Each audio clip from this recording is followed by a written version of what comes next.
Está começando agora MP Cidadão. Fique ligado no que nós preparamos para você. Tem os quadros MPRJ nas redes, Juridiquês, conheça a atuação do MPRJ e por dentro do MPRJ. E como você já sabe, no mês da mulher, nós teremos aqui no estúdio a terceira roda de conversa comandada pela Procuradora de Justiça, Carla Araújo, e pelas promotoras de justiça, Andréa Fava, Lúcia Iloísio e Somaine Cerruti. Está no ar para todo o Brasil MP Cidadão, o Ministério Público mais perto de você.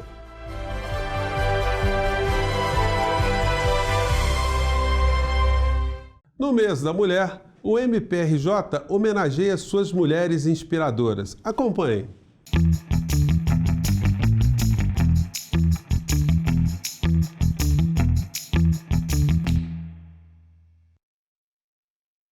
Uma mulher que muito me inspira é a minha mãe, Sandra Latermaia. Minha mãe foi professora de escola pública por toda uma vida. Ao se aposentar, começou a trabalhar numa instituição de idosos. Lá, diariamente, presta todos os auxílios necessários e, principalmente, dá carinho e acolhimento para aqueles idosos que não possuem a família perto de si. Esse olhar ao próximo, esse olhar coletivo, muito me inspira na minha vida como cidadã e como promotora de justiça. Olá, eu poderia citar aqui muitas mulheres da minha admiração na família, na cultura, na política, mas no âmbito do Ministério Público do Estado do Rio de Janeiro, eu gostaria de citar minha admiração pela doutora Maria Cristina Telecheia, uma pessoa que desde quando eu era estagiário estava lá perto de mim, me ajudando, me orientando e depois me apoiou muito também no concurso, na entrada para o Ministério Público e ainda hoje é uma pessoa que me guia, que me orienta e é um exemplo de elegância, de inteligência e por isso minha admiração por ela. Uma mulher que me inspira, uma mulher que sempre me inspirou em tudo que eu fiz na vida é minha avó materna, Alicia. Ela foi uma das primeiras mulheres na Bolívia a fazer universidade, ela foi professora a vida inteira, foi diretora, ela criou várias coisas onde nada havia e haviam poucos recursos, ela criou um serviço nas escolas para que elas funcionassem à noite com professores voluntários para poder ajudar os adultos que não tiveram chance de estudar a se alfabetizar. Num momento conturbado político no país dela, ela criou um movimento cívico feminino e as mulheres foram para as ruas e conseguiram evitar situações mais desagradáveis. E embora fosse uma mulher muito forte e que sempre tivesse trabalhado e tivesse conseguido grandes vitórias, era uma pessoa doce e gentil que conseguiu manter uma família grande, unida e sempre reunida em torno de uma boa mesa, porque afinal de contas ela casou com um italiano e ela, de ascendência espanhola, era nesse momento que a família se reunia. Nos momentos mais difíceis, eu costumo pensar o que ela faria, porque ela conseguia resolver as questões do dia a dia e as questões pessoais com muita doçura. Uma mulher que eu admiro muito é a Rosa Carneiro, Procuradora de Justiça do Ministério Público do Estado do Rio de Janeiro. Quando eu ingressei no Ministério Público, ela me orientou bastante, a gente sabe como isso é importante no início da carreira, e também fez com que eu despertasse a minha vocação para atuação na área da infância e da juventude. Mas eu acho que essa influência, essa admiração, ela é muito maior do que simplesmente a atuação na área jurídica. Ela diz respeito também a uma postura ético-profissional na atuação, é uma atuação bastante humanitária, voltada para os interesses verdadeiramente da sociedade e que me inspiraram e me inspiram até hoje na minha atuação. E, para além disso, também houve um legado institucional que a Rosa deixou para a gente, antes de se aposentar, que foi o módulo Criança e Adolescente, que é o sistema de acolhimento de criança e adolescente do Estado do Rio de Janeiro, praticamente usado por toda a rede de proteção e que é um sistema que se destacou e até hoje tem uma importância muito grande, é o sistema mais acessado do Ministério Público. Então, por essas e outras razões, eu considero que a Rosa Carneiro foi e continua sendo uma influência muito importante para mim. Agora vamos direto ao que é notícia no MPRJ nas redes. Confira.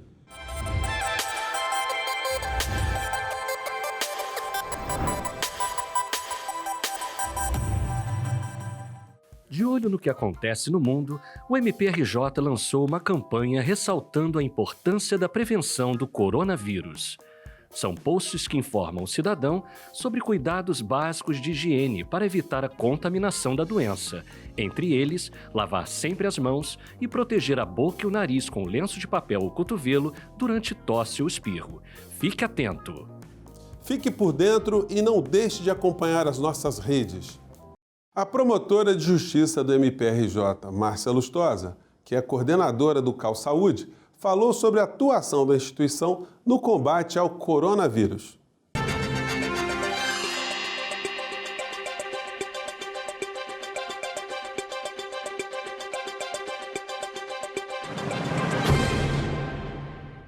A atuação do Ministério Público em relação à questão do coronavírus, a gente pode dizer que ela já começou há muito tempo atrás. Porque, na verdade, desde que se criou dentro do Ministério Público promotorias especializadas em saúde, esses promotores eles se debruçam sobre investigações para saber como o sistema de saúde funciona. Então, desde 2011, a gente já tem uma ação ajuizada pela primeira promotoria de saúde da capital, em que se documenta muito bem, muito claramente, todas as deficiências de leitos no município do Rio de Janeiro. E a gente teve, quase 8 anos depois, a gente teve em dezembro de 2019, uma sentença onde o Estado e o município foram condenados a recompor esses leitos, vamos dizer assim. Então, é uma deficiência de uma média de 3.000 leitos. Então, assim, são muitos leitos. Esse déficit já existia, mesmo em tempos normais. Então, em tempos de coronavírus, a gente pode imaginar que realmente esses leitos que existem atualmente não são suficientes.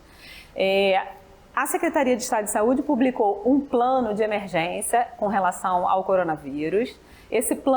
Nesse plano são indicadas todas as unidades hospitalares em que serão disponibilizados leitos em todos os municípios do estado, inclusive no município do Rio de Janeiro.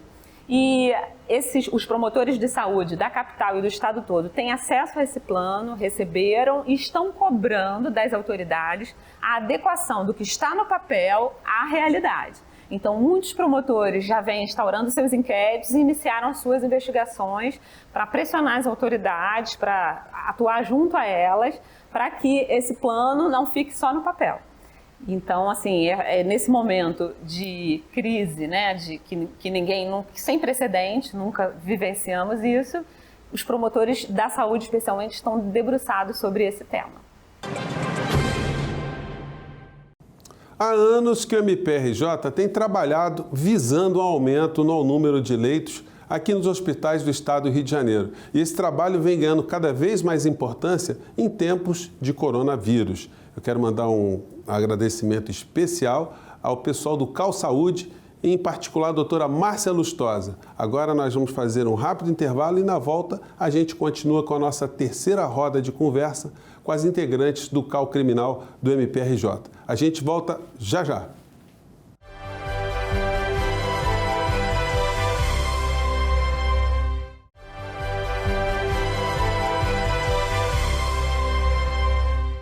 Eu sou Somaine Cerruti, promotora de justiça, coordenadora criminal do MPRJ. Eu sou Andréa Fava, promotora de justiça, subcoordenadora criminal do Ministério Público do Estado do Rio de Janeiro. Eu sou Carla Rodrigues Araújo de Castro, procuradora de justiça, integro também coordenação criminal. Eu sou Lúcia Luísio, sou promotora de justiça e subcoordenadora criminal do MPRJ. Esse é o nosso terceiro programa falando em questões importantes na área jurídica no universo feminino. A gente está aproveitando o mês de março, o mês da mulher, e a gente tem muitos temas ainda interessantes para falar. Vamos então, meninas, continuar falando um pouquinho sobre Lei Maria da Penha, sobre violência doméstica? Sim, nesse contexto, eu acho importante a gente explicar um pouquinho quais são as formas em que podemos socorrer, ajudar uma mulher que é vítima de violência doméstica. Você pode falar para a gente, Carla, um pouco sobre isso? Claro, eu acho que a primeira forma que a gente tem é acolher essa mulher, entender o que ela passa e principalmente não julgar. Às vezes a mulher que está numa situação de violência doméstica, ela não consegue sair. E muitas vezes a gente pensa assim, ela gosta de apanhar. Não, nenhuma mulher gosta de apanhar. Então esse não julgamento é muito importante, até para que a mulher ela possa se abrir. E ela vai falar aos poucos. Ela pode falar de uma situação que ela vive de violência doméstica e não falar de uma outra, num primeiro momento. Então ouvir aquela mulher, escutar, sem julgar. Se a violência estiver acontecendo e você ouve uma mulher que está gritando, está pedindo socorro, aí é o caso de ligar para 190, que é a polícia militar. Quando a situação está acontecendo e mais de uma pessoa liga, é muito legal a gente saber disso. A gente acha assim, ninguém liga, ninguém... Sim, os maiores números do 190 são exatamente por conta da violência doméstica.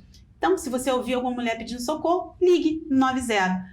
Não importa a sua idade, não importa onde você esteja, você nem precisa saber. Você dá o endereço e eu vou mandar uma viatura para lá para socorrer aquela mulher. Mas às vezes, André, a situação de violência não está ocorrendo e a gente percebe que a mulher sofre de alguma forma. Como é que a gente percebe isso? Se ela frequentava confraternizações, almoços, reuniões de família, ela deixa, ela fica reclusa, ela tá mais triste, ela começa a aparecer às vezes com hematoma e ela se esconde. A gente percebe isso. Uma mudança de comportamento. Uma mudança de comportamento. Só que ela não está acontecendo nesse momento, então não adianta ligar para a polícia militar. Mas a gente tem um número nacional, que é o 180. Tem até uma campanha, Ligue 180.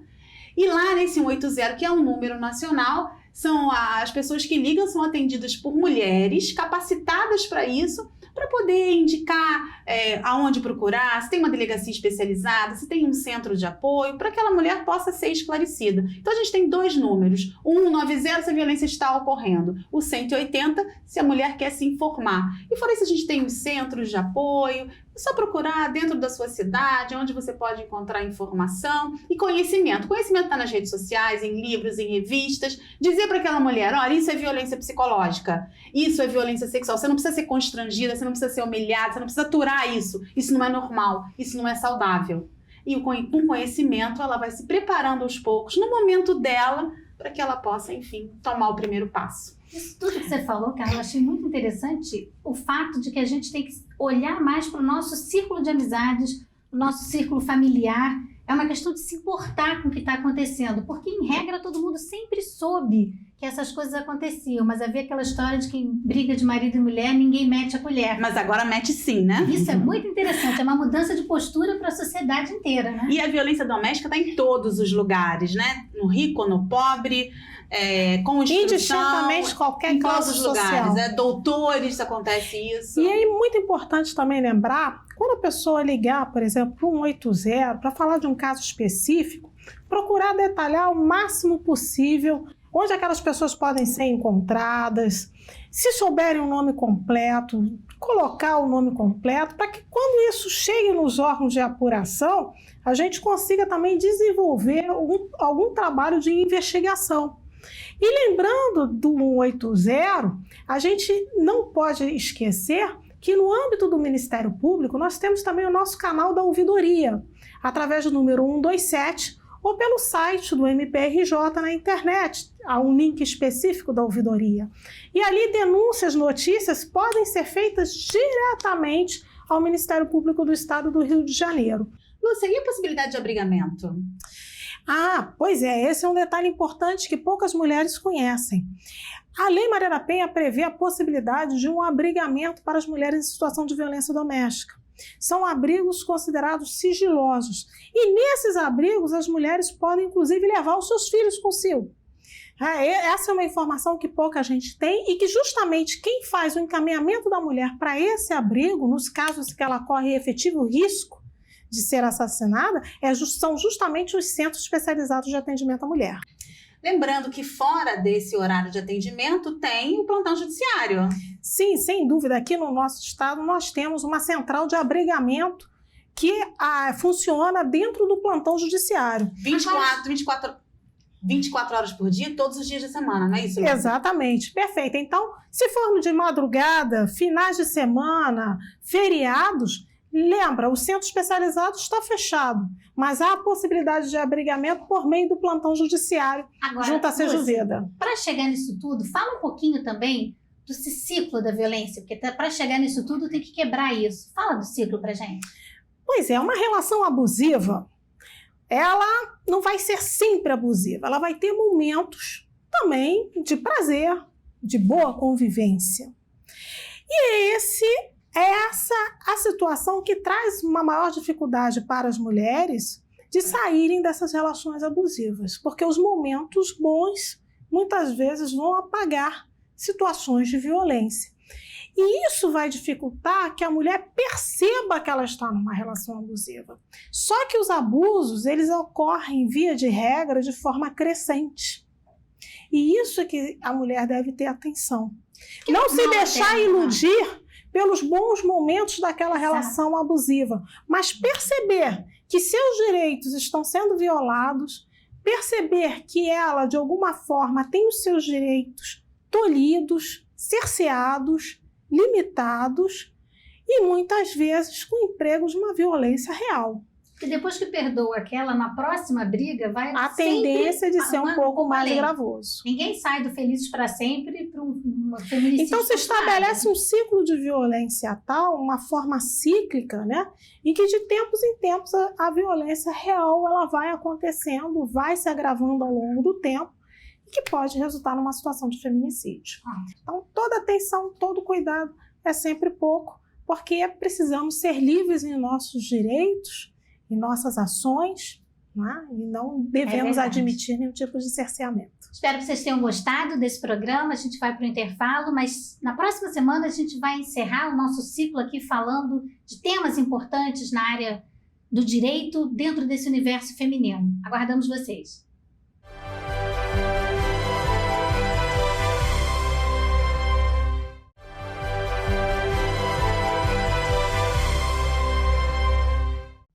Conheça agora um pouco mais sobre a rotina de trabalho da ouvidoria do Ministério Público do Rio no quadro Por Dentro do MPRJ.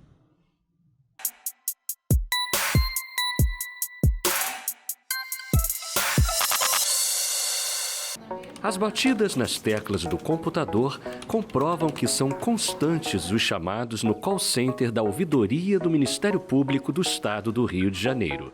As ligações chegam a todo instante. Ouvidoria do Ministério Público IEDA, boa tarde. Pois não, senhora, em que posso lhe ajudar? O trabalho no call center começa cedo. A central conta com o serviço de 15 atendentes, além de monitoras que coordenam o departamento e providenciam o encaminhamento das demandas. O município do Rio de Janeiro concentra 42% das comunicações atendidas. Nós trabalhamos de 8 da manhã às 20 horas, atendemos demandas de todo o estado do Rio de Janeiro, situações variadas. A demanda maior aqui é situações de idosos, né? Idosos em situação de vulnerabilidade. Os registros feitos na ouvidoria são contabilizados e mapeados para análise de cada caso. São 20 mil comunicações de agosto do ano passado até esse início de 2020. As comunicações da população chegam através de diversos canais. Nós estamos aqui para receber, né, toda e qualquer insatisfação do cidadão do estado do Rio de Janeiro. Então, qualquer pessoa que tiver qualquer demanda, qualquer insatisfação, né, de órgão, ou maus tratos, ou negativa de algum lugar, a pessoa entre em contato com o telefone 127, que estaremos prontos a ouvir e atender. As atendentes explicam que as denúncias podem ser feitas para qualquer finalidade, mas lembram que os chamados com o maior número de informações relatadas contribuem para uma boa apuração junto às promotorias. Quando a gente recebe aqui um chamado ou um contato de um comunicante, é importante que ele tenha o maior número de informações possíveis em relação ao fato que ele quer relatar, que ele quer passar para o órgão. Aí seria detalhes do acontecido, data, o que está acontecendo na realidade, quem é a pessoa envolvida, quem é a vítima. Então depende muito do assunto, né? Aí quanto mais informações ele trouxer para o órgão, é bem interessante para a atuação. Na ouvidoria do MPRJ, a denúncia anônima pode ser recebida, mas para isso, os atendentes seguem alguns protocolos para aceitar o anonimato. Normalmente, o órgão tem interesse que o comunicante se identifique, porém, em alguns casos, ele teme represália, teme perseguição, e aí, em alguns casos que envolve violência, perseguição, alguma outra parecida, o anonimato ele fica aberto ao comunicante, ele é permitido fazer. Ele tem essa liberdade. A ouvidora confirma que as comunicações devem conter informações necessárias para facilitar o encaminhamento.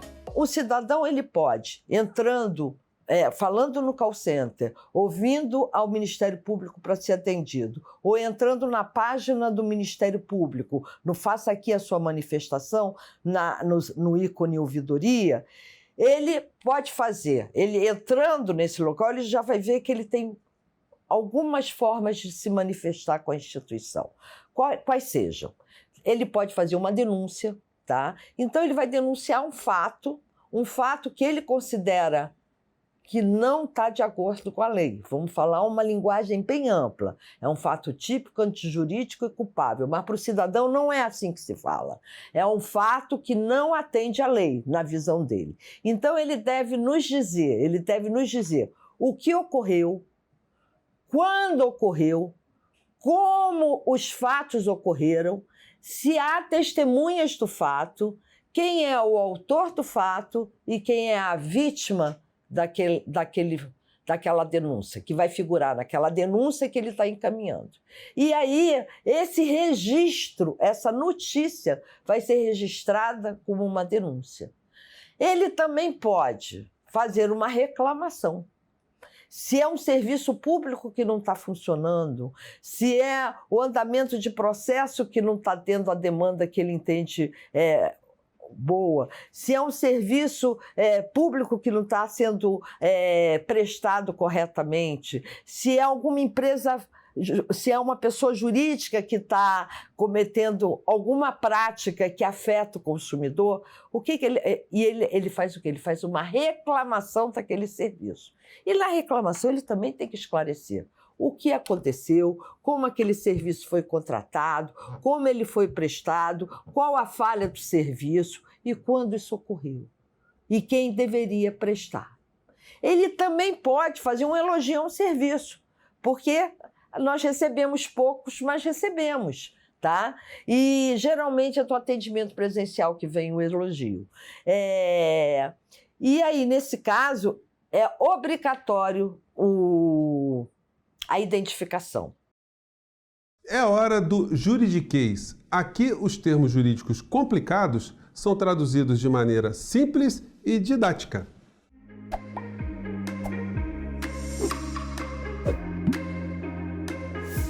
Olá, eu sou Marcela do Amaral, sou promotora de justiça, coordeno o CAU Cidadania e hoje vim falar sobre recomendação. A recomendação é um instrumento legal que possibilita ao Ministério Público resolver questões fora do Poder Judiciário. Através da recomendação, um promotor indica para o gestor ou para o seu destinatário que aquela conduta ela está em desacordo com a lei e deve ser adequada, além de lembrá-lo das sanções que podem advir se o comportamento persistir.